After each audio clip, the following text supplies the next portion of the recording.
प्यारे दोस्तों, कैसे हैं आप। पीएसपी के इस डिजिटल प्लेटफॉर्म पर आपका हार्दिक स्वागत एवं अभिनंदन है। जैसा कि आपको पता है, प्रभात ज्ञान कोश के इस डीएनए यानी डेली न्यूज़ एनालिसिस की इस सीरीज में हम विश्व, भारत और राजस्थान के करंट अफेयर्स को लेकर के प्रतिदिन आपके साथ में आपकी परीक्षा, आपके प्रतियोगी परीक्षा की तैयारी को धार देने के लिए उपस्थित हो रहे हैं। दोस्तों, आप अधिक से अधिक संख्या में इस चैनल को लाइक, शेयर और सब्सक्राइब करें तथा हमारे साथ में जुड़े रहें। हम आपके फीडबैक के आधार पर इस कक्षा को और भी अधिक उपयोगी बनाने की दिशा में निरंतर जो है वो अपना प्रयास कर रहे हैं।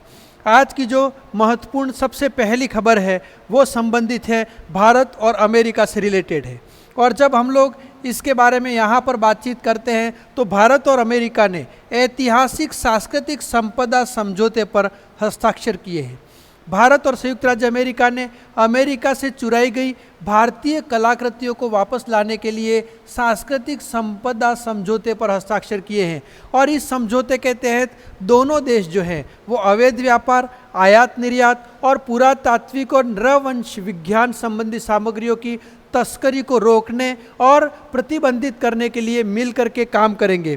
तो इस प्रकार से भारत और अमेरिका ने एक ऐतिहासिक समझौता किया है। और वो समझौता किससे संबंधित है? सांस्कृतिक संपदा, यानी संस्कृति से संबंधित जितनी भी संपदा है, जो भी धरोहर है, जो भी प्राचीन मूर्तियां हैं, उनको एक दूसरे के देशों में जो तस्करी करके पहुंचाई गई हैं उनको वापस जो है वो उनके मूल स्थान तक पहुंचाना, इसको लेकर के और फिर एक समझौते पर दोनों ही देशों ने हस्ताक्षर किए हैं।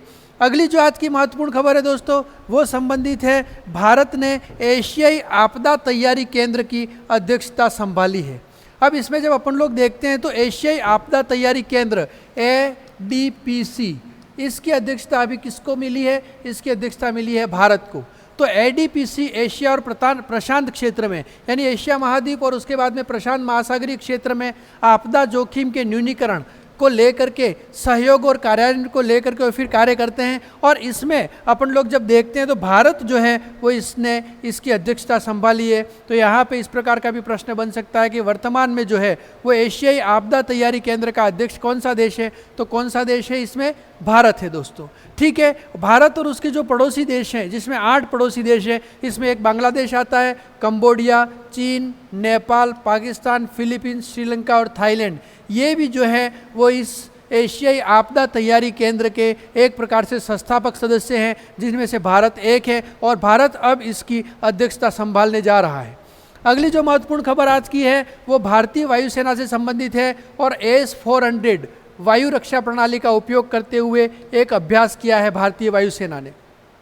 तो दोस्तों, भारतीय वायुसेना की सुदर्शन S-400 वायु रक्षा मिसाइल प्रणाली ने हाल ही में एक अभ्यास में बड़ी सफलता हासिल की है। इसके तहत इसने जो है वो दुश्मन के 80% लड़ाकू विमानों को मार गिराया। और इस प्रकार से जो है वो बहुत ही ज़्यादा, अपन लोग ये कह सकते हैं कि 80% से ज़्यादा सफलता अर्जित की है, यानी सटीक निशाना लगाया है। तो यहाँ पर भारतीय वायुसेना ने S-400 वायु रक्षा प्रणाली का उपयोग करते हुए एक अभ्यास किया। तो हाल ही में हुए एक अभ्यास में किस भारतीय वायुसेना की वायु रक्षा मिसाइल प्रणाली ने अपने पूर्ण एकीकरण और क्षमताओं का प्रदर्शन करते हुए दुश्मन लड़ाकू विमान पैकेज के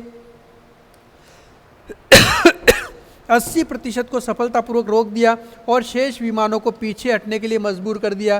तो उसका नाम क्या है? सुदर्शन S-400 उसका नाम है। क्या नाम है दोस्तों उसका? सुदर्शन S-400 उसका नाम है। तो S-400 की क्षमताओं का परीक्षण करने के लिए इस अभ्यास को किया गया था।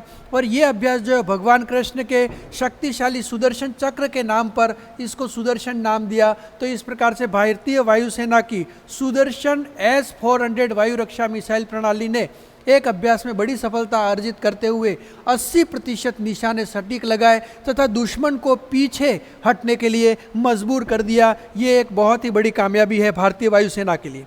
अगली जो महत्वपूर्ण खबर है वो दोस्तों यहाँ पर इसरो और नासा से संबंधित है। आप लोगों को पता है इसरो यानी कि भारत का अंतरिक्ष, अपन लोग ऐसा कह सकते हैं कि इंडियन स्पेस रिसर्च ऑर्गेनाइजेशन है ना, यानी कि भारतीय अंतरिक्ष संगठन। और इसने नासा, अमेरिका का जो अंतरिक्ष संगठन है उसका नाम क्या है, नासा, उसके साथ में मिल करके और फिर भारतीय अंतरिक्ष यात्री को कहाँ पर भेजने के लिए समझौता किया है, आईएसएस में। आईएसएस का मतलब क्या है, अंतर्राष्ट्रीय अंतरिक्ष स्टेशन। तो यहाँ पर भारत जल्द ही एक भारतीय अंतरिक्ष यात्री, जिसे क्या नाम दिया जाएगा, गगन यात्री कहा जाएगा। क्या नाम दिया जाएगा उसको, गगन यात्री कहा जाएगा। उसको अंतर्राष्ट्रीय अंतरिक्ष स्टेशन यानी आईएसएस पर भेजने की तैयारी में है। और इस मिशन को क्या नाम दिया है, इस मिशन को नाम दिया है AXIOM-4, है ना, एक्सियोम 4 इसको नाम दिया गया है। और इसके तहत जब अपन लोग देखेंगे तो इसरो ने किसके साथ समझौता किया है, नासा के साथ में समझौता इसरो ने किया है।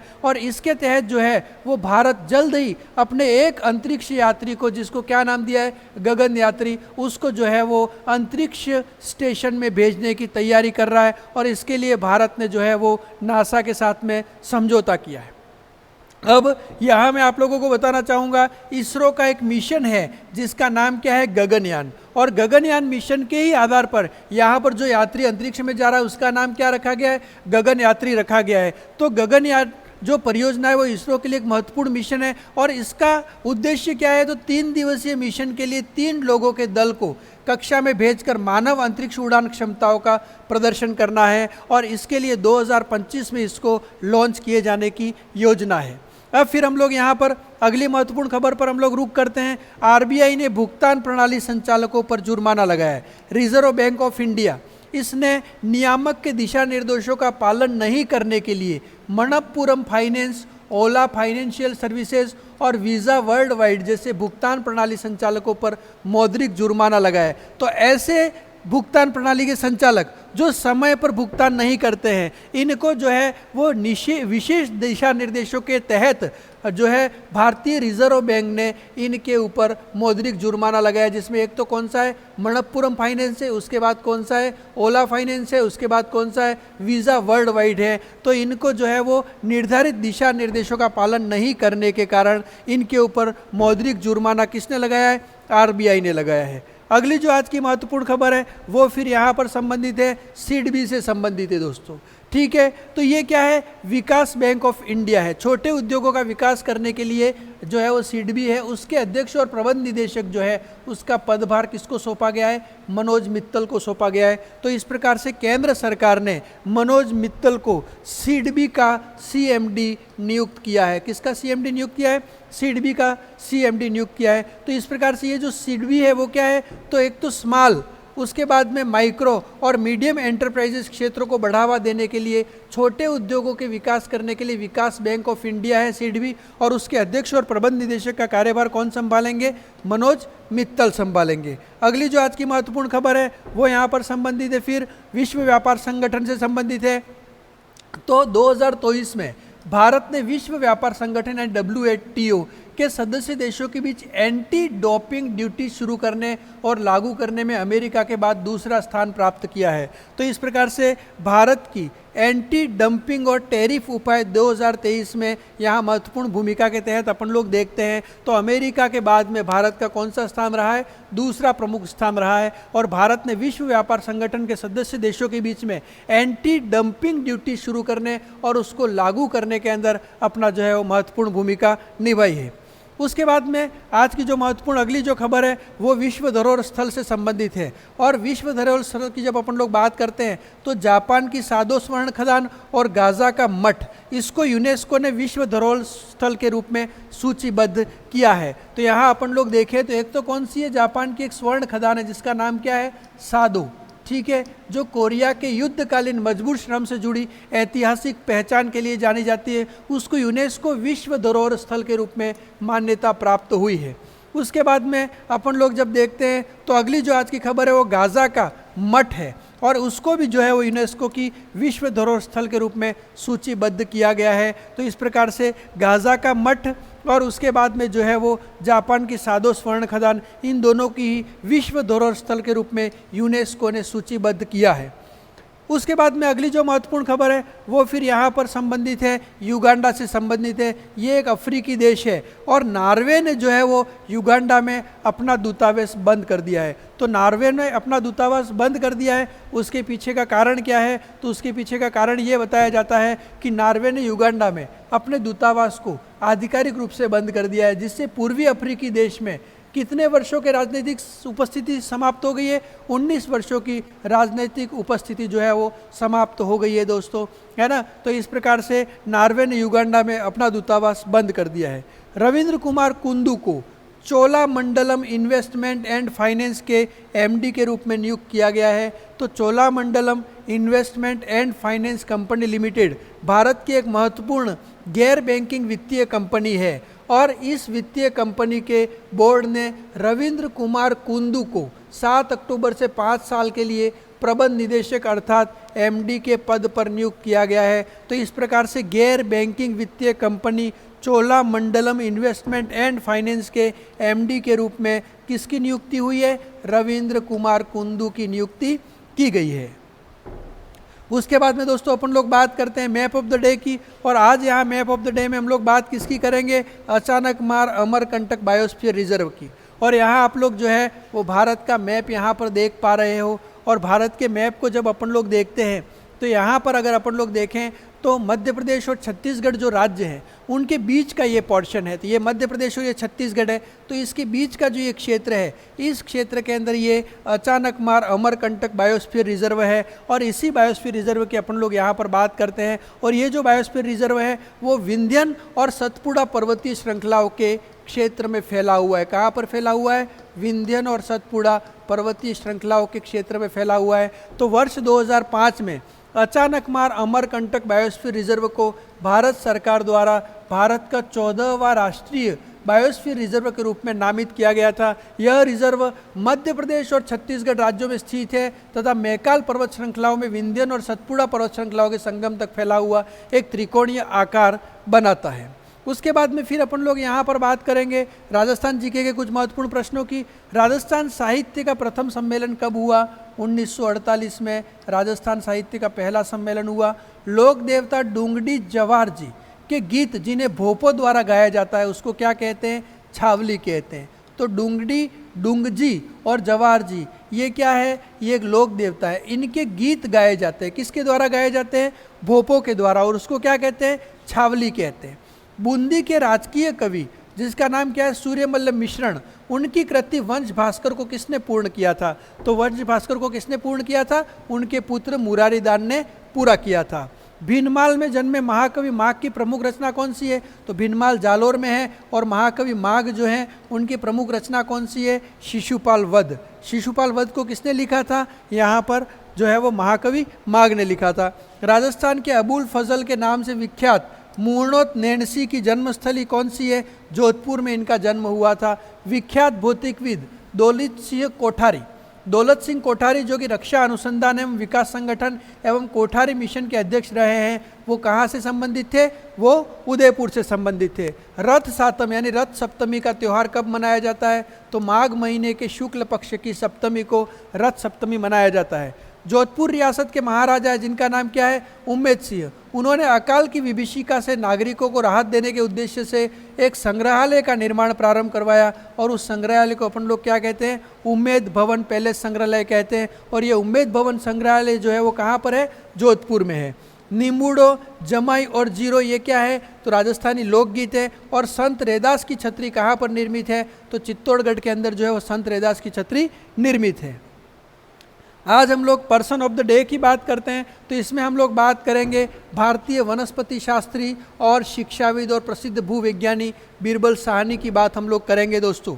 तो यहाँ पर बीरबल साहनी के बारे में जब अपन लोग देखते हैं तो उन्होंने जो है वो 1919 में जीवाश्म पौधों पर अपना अध्ययन किया, और इसके लिए उनको DSc की उपाधि जो है वो प्राप्त हुई थी।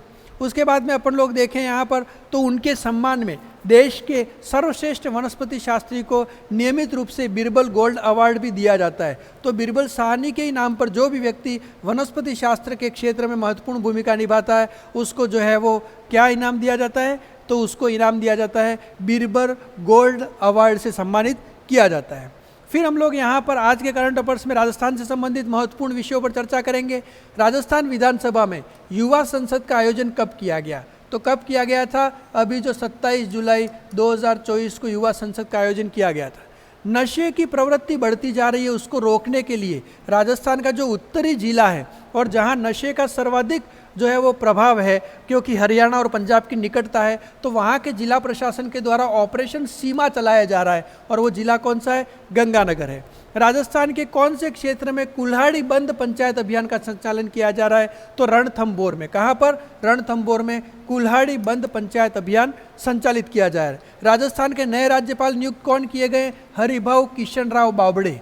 ये राजस्थान के नए राज्यपाल हैं हरिभाऊ किशन राव बागड़े, ठीक है। और हरिभाऊ किशन राव बागड़े जो हैं वो राजस्थान के 45वें राज्यपाल जो है वो नियुक्त किए गए हैं। ये महाराष्ट्र विधानसभा के अध्यक्ष रहे हैं तथा ये मराठी हैं। हरिभाऊ महाराष्ट्र में भाजपा के वरिष्ठ नेता रहे हैं तथा औरंगाबाद जिले के मराठा परिवार में इनका जन्म हुआ था। तो मराठी महाराष्ट्र से रिलेटेड हरिभाऊ किशन राव बागड़े राजस्थान के 45वें राज्यपाल नियुक्त किए गए हैं। राष्ट्रपति द्रौपदी मुर्मू के द्वारा 9 राज्यों के राज्यपाल की नियुक्ति की गई है। राजस्थान के राज्यपाल कौन बने हैं? हरिभाऊ किशन राव बागड़े।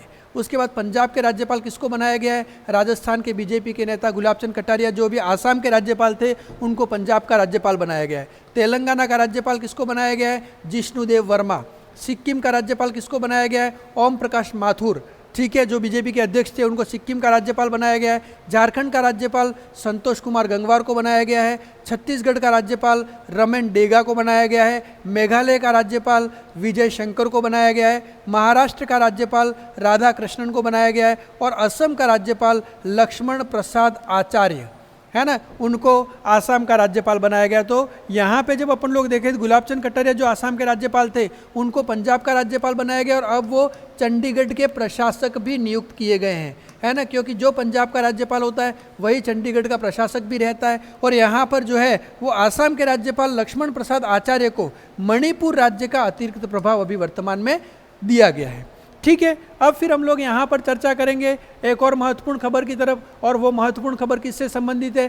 पेरिस ओलंपिक जो है उसमें भारत को पहला मेडल दिलवाने वाली का नाम क्या है? मनु भाकर, ठीक है। तो मनु भाकर ने जो है वो 10 मीटर एयर पिस्टल में भारत को ब्रॉन्ज पदक दिलवाया है, यानी कि कांस्य पदक दिलवाया है। इस प्रकार से पेरिस ओलंपिक में भारत को पहला मेडल दिलवाने वाली भारत की जो पुत्री है उसका नाम क्या है? मनु भाकर है। और मनु भाकर ने कितने मीटर में? 10 मीटर एयर पिस्टल में कांस्य पदक जीत करके और फिर देश का नाम रोशन किया है। उनसे संबंधित जब अपन महत्वपूर्ण खबरों की बात करते हैं तो मनु भाकर ने मेडल जीतने के बाद जो बयान दिया वो बयान बड़ा महत्वपूर्ण है, क्योंकि उन्होंने ये कहा, जब उनसे ये पूछा गया कि जब मेडल में जब अंतिम समय में वो जब अपना निशाना लगा रही थी तो उस समय उनके दिमाग में क्या चल रहा था।